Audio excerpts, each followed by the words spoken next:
नमो नमः छात्रा। आज हम आपका जो त्रयोदश पाठ है 13वां पाठ 13 चैप्टर जिसका नाम है अमृतम संस्कृतम। इस पाठ को हमने पहले वीडियो में पढ़ लिया था और आज हम इसका जो अभ्यास कार्य है, इसके जो प्रश्न उत्तर हैं उन्हें देखेंगे। तो आइए शुरू करते हैं प्रश्न उत्तर 13वें पाठ के। प्रथम प्रश्न है इसका उच्चारणम कुरुत। उच्चारण करना है हमें। इसमें जो शब्द दिए गए हैं नए, तो आप भी मेरे साथ उच्चारण करें और बाद में भी उसको रिपीट करें। उपलब्धासु संगणकस्य चिकित्साशास्त्रम वैशिष्ट्यम भूगोलशास्त्रम वाङ्मये विद्यमानाः अर्थशास्त्रम। तो इसका उच्चारण आप स्वयं भी करें, इसका अभ्यास करें। नए शब्द हैं। दूसरा है प्रश्नानाम जो एक पदेन उत्तराणि लिखत। एक पद से हमें प्रश्नों के उत्तर लिखने हैं। फिर भी हमने यहाँ पूर्ण वाक्य लिखा है आपको सिखाने के लिए, लेकिन इसमें कौन सा पद प्रमुख है जो एक में आ सकता है वो आपको बता दूंगी मैं। का भाषा प्राचीनतमा। कौन सी भाषा जो है प्राचीनतम यानी सबसे पुरानी है, तो क्या आएगा यहाँ पर? संस्कृत भाषा। ये इसका मुख्य उत्तर है। शून्य से प्रतिपादनम कहा करो। शून्य का जो प्रतिपादन था वो किसने किया था? जीरो का। तो इसका जो एक पद में उत्तर क्या लिख सकते हैं हम? आर्यभट्टः। आप चाहें तो एक पद में भी लिख सकते हैं आर्यभट्टः जो था उसने शून्य का प्रतिपादन किया था। कौटिल्य नचितम शास्त्रम किम। कौटिल्य के द्वारा या चाणक्य के द्वारा लिखी गई जो पुस्तक है, जो शास्त्र है, वो कौन सा है? तो इसका एक पद में उत्तर आप लिख सकते हैं अर्थशास्त्रम। अर्थशास्त्र जो है वो कौटिल्य ने, चाणक्य ने लिखा है। आप चाहें तो एक पद में, चाहें पूरे वाक्य में से लिख सकते हैं। और कस्याः भाषायाः काव्य सौंदर्यम अनुपमम। किस भाषा का काव्य सौंदर्य अनुपम है, बहुत अच्छा है, सबसे हटकर है, तो वो कौन सी भाषा है? संस्कृत भाषायाः। तो आप चाहें तो इसका उत्तर सिर्फ संस्कृत भाषायाः भी लिख सकते हैं। और काह अभ्युदयाय प्रेरयन्ति। कौन है जो हमें अभ्युदय के लिए, उन्नति के लिए प्रेरित करती हैं? तो इसमें आएगा संस्कृत विद्यमाना सूक्तयः। संस्कृत में विद्यमान जो सूक्तियाँ हैं, ये सारांश आपको लिखना है इसमें कम से कम, कि संस्कृत में विद्यमान सूक्ति हमको उन्नति के लिए प्रेरित करती हैं। तृतीय प्रश्न है प्रश्नानाम उत्तराणि एक वाक्येन लिखत। एक वाक्य में कम से कम हमें इन प्रश्नों के उत्तर लिखने थे। संगणकस्य कृते सर्वोत्तमा भाषा का, यानी कंप्यूटर के लिए सबसे उत्तम, सबसे अच्छी भाषा कौन सी है? संगणकस्य कृते सर्वोत्तमा भाषा संस्कृत भाषा अस्ति। पहले का उत्तर। दूसरा है संस्कृतस्य वाङ्मयम कई समृद्धम अस्ति। संस्कृत का जो वाङ्मय है, जो साहित्य है, वो किससे समृद्ध है, किनके द्वारा समृद्ध है? तो संस्कृतस्य वाङ्मयम वेदैः पुराणैः नीतिशास्त्रैः चिकित्साशास्त्रादिभिश्च समृद्धम अस्ति। ये कुछ उदाहरण दिए गए हैं कि इनके द्वारा हमारा जो साहित्य है वो समृद्ध है।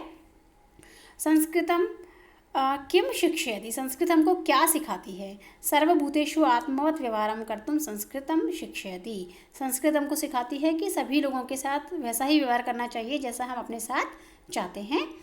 अस्माभिः संस्कृतं किमर्थं पठनीयम्। हमें संस्कृत क्यों पढ़नी चाहिए? अस्माभिः संस्कृतम् अवश्यमेव पठनीयं तेन मनुष्यस्य समाजस्य च परिष्कारः भवेत्।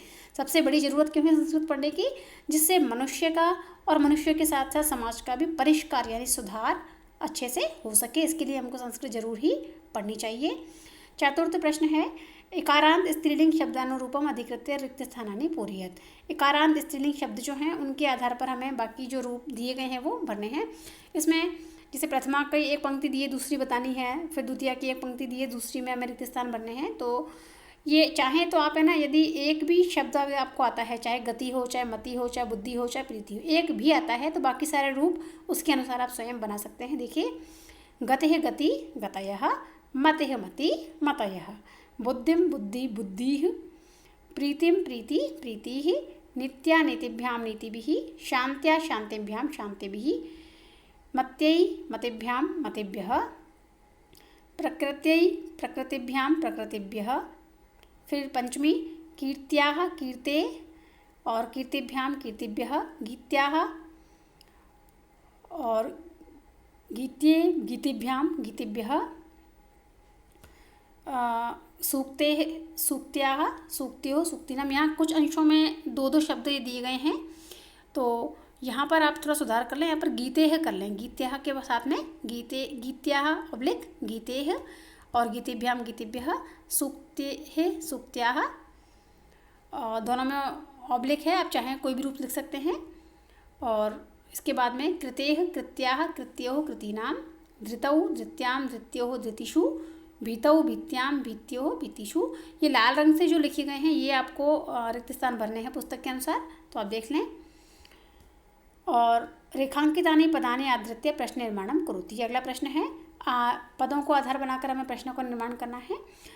संस्कृते ज्ञान विज्ञानयोः निधिः, इसमें निधि शब्द जो है ये रेखांकित है, तो संस्कृत में ज्ञान विज्ञान का खजाना जो है सुरक्षित है। तो इसमें क्या आएगा, कः।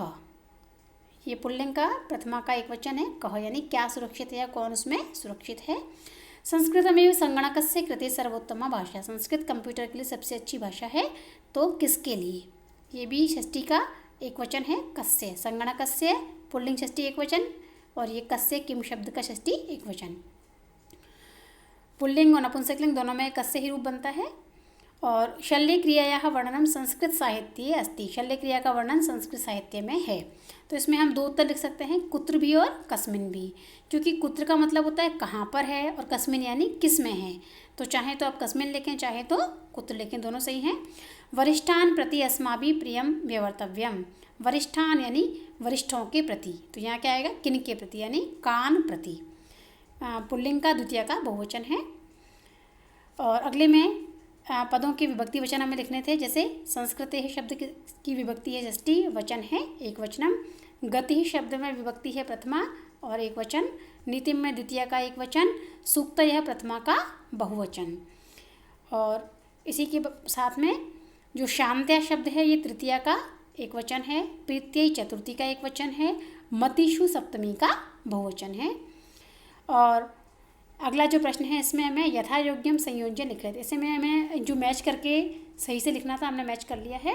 कौटिल्येन अर्थशास्त्रम रचितम, सही मिलान किया है, कौटिल्य के द्वारा अर्थशास्त्र को रचा गया है, लिखा गया है। और चिकित्सा शास्त्र में चरक और सुश्रुत का योगदान महत्वपूर्ण रहा है। शून्य का आविष्कार करता है आर्यभट्ट। संस्कृत ज्ञान विज्ञान की पोषक है और सूक्तियाँ जो हैं वो अभ्युदय के लिए या उन्नति के लिए प्रेरित करती हैं।